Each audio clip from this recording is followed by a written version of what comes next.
Bom dia, sexto ano. Tudo bem com vocês? Então, hoje nós vamos fazer o quê?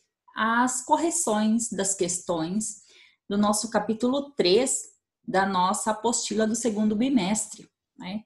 Então, o capítulo 3, ele vem nos falar sobre litosfera, estrutura e relevo da Terra, tá? Então, lá na página 3 do livro didático de vocês, vocês têm lá algumas questões, né? Então, vocês têm lá, o que é tempo geológico? Tá? Então, tudo sobre o que a gente já estudou, já viu aqui, né, sobre a litosfera. Nós temos lá, então, o que seria, então, o tempo geológico, tá? Então, esse tempo geológico é uma escala de tempo criada para compreendermos as dimensões que separam os eventos geológicos da Terra, tá? A número 2. Qual é a relação da escala do tempo humana na qual nossas vidas se passam com essa escala de tempo geológica? Então, a resposta nós temos assim, o tempo geológico, né, o tempo humano, a escala humana, ela é imensamente mais estreita, ocupando trechos curtíssimos do tempo geológico. Então, se a gente for ver, né, lá no material de apoio de vocês, que vocês têm, né, essa estrutura aqui, né, dos principais eventos, os períodos, as eras, né? Então, se a gente for ver tudo aqui, né, as eras que nós temos, nós só entramos ali no período o quê? Né, se a gente for observar lá, em qual período o aparecimento do ser humano. Então, nós temos assim um período curtíssimo de vivência, né, na era. Porque olha só, eu até fiz um esqueminha aqui atrás para vocês, né, para observar assim. Em uma semana, se a gente fosse ver, eu fiz aqui, domingo, segunda, terça, quarta, quinta, sexta, sábado.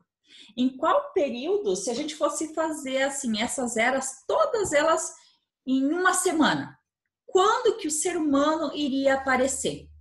Gente, essa pesquisa que eu fiz, assim, ela é muito importante. O nosso aparecimento no planeta Terra seria lá no sábado à tarde. Então, quer dizer que o nosso tempo de vida aqui na Terra, em relação a todas essas eras, períodos, então, a nossa existência aqui, ela é pouquíssima, tá? Então, nós estamos aqui num período curto ainda de tempo, tá? Se for ver os outros, né? Tudo que já passou no nosso planeta, tá? De acordo com as eras. Tá? Então, depois, lá na página 4, né? Na página 4, nós temos outras atividades, tá? Vamos pegar lá. Só um pouquinho. Aqui. A questão 3, né? Com base no texto e na tabela do tempo geológico da Terra, responda as questões. De que forma os cientistas dividem a escala do tempo geológico, tá? Então, se você for pegar o seu material de apoio lá, né, naquela folha, vocês podem observar que eles fizeram o quê? Em eons, eras e períodos, tá? Então, foi feito essa divisão aqui, tá? A escala de tempo geológica. A letra B. Em que era surgiu as primeiras formas de vida? Em qual era, então, que se formou? Então, na era pré-cambriana, né? Foi o surgimento das formas de vida. A letra C. A era mesozoica é marcada pela presença dos dinossauros na superfície do planeta. É formada por 3 períodos. Descreva tais períodos, informando o que ocorreu com esses répteis em cada um deles. Tá, se a gente for colocar lá, os períodos são o Triássico, o Jurássico e o Cretáceo. Então, no período Triássico, houve o surgimento dos dinossauros. Já no período Jurássico, os dinossauros expandiram seu domínio sobre a Terra. E no período Cretáceo ocorreu a extinção desses animais. Tá? Então, nós temos ali a distribuição desses répteis, né, em cada um dos períodos. A letra D. A palavra cenozoica tem origem grega. Cite um evento importante dessa era relacionado ao ser humano. Tá? Então, vários eventos podem ser citados, tá? Sendo o mais marcante deles, do ponto de vista dos seres humanos, o surgimento da nossa espécie. Tá? Então, o mais importante é o surgimento da nossa espécie nessa questão. Tá? Depois nós temos lá na página 6,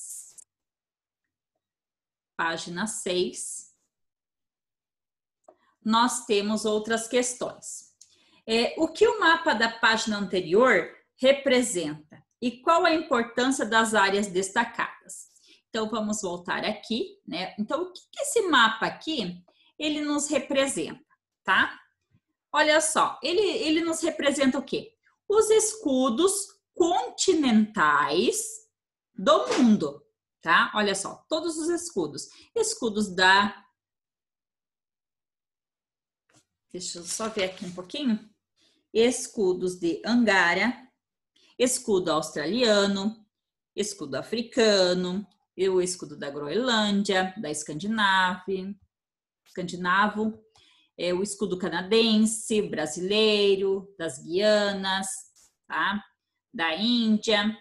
Então, todos eles mostram o quê? Os escudos, tá? Então, trata-se de ocorrência de rochas magmáticas no subsolo, tá? Então, no subsolo, aqui é onde nós encontramos os escudos, nós teremos o quê? Rochas magmáticas no subsolo.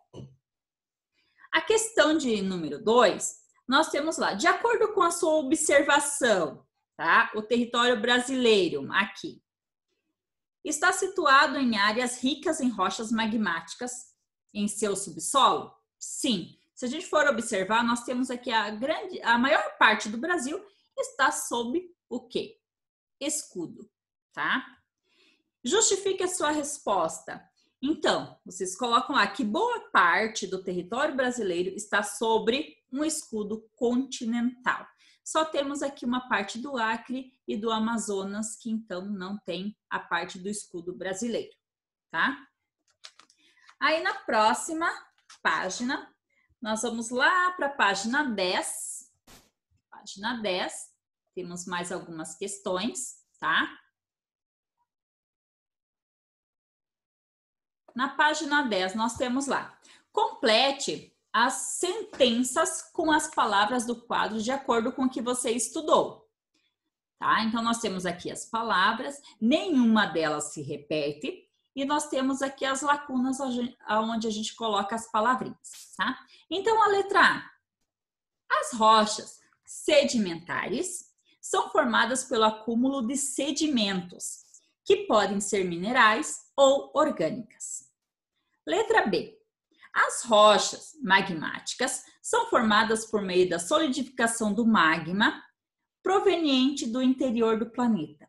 Quando essa solidificação se dá no interior da crosta terrestre, trata-se do tipo intrusivo, por exemplo, o granito. Já quando o material se solidifica após aflorar na superfície, trata-se do tipo extrusivo, como o basalto. A letra C.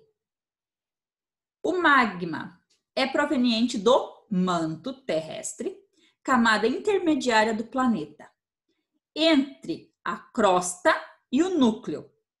Quando é expelido em estado ainda de fluido, passa a ser denominado lava, até se solidificar na forma de rocha.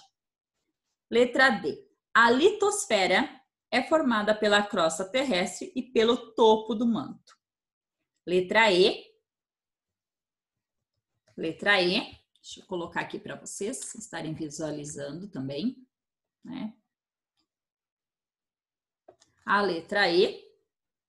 As rochas metamórficas são formadas por meio de transformações ou metamorfose de outras rochas, por causa das grandes pressões e temperaturas a que podem ser submetidas por tempo prolongado. Então, milhões de anos no interior da crosta, né? Então, vocês tinham um exemplo do que eram rochas intrusivas e extrusivas, né? Intrusivas dentro do nosso planeta, né? Dentro lá na parte da Terra, do núcleo. E a parte extrusiva é tudo que acontece fora da Terra, tá? A número 2. As bacias sedimentares representam uma grande fonte de recursos para a humanidade, principalmente pelo fato de que nelas se encontram os combustíveis fósseis, como o petróleo e o gás natural. Responda às questões propostas. A letra A. O que são combustíveis fósseis? Tá? Combustíveis fósseis são o quê? São aqueles formados em depósitos de matéria orgânica e acondicionados em ambientes de pouca ou nenhuma oxigenação. Foram submetidos a grandes pressões pelas camadas de terreno que se acumulam sobre eles durante milhões de anos. Tá? A letra B. Como ocorre o processo de formação do petróleo e do carvão mineral? Então, o carvão mineral, né? O carvão, ele se forma com o decorrer de milhões de anos em antigos fundos de vales, os plântons, os lagos, nos quais houve acúmulo de matéria orgânica.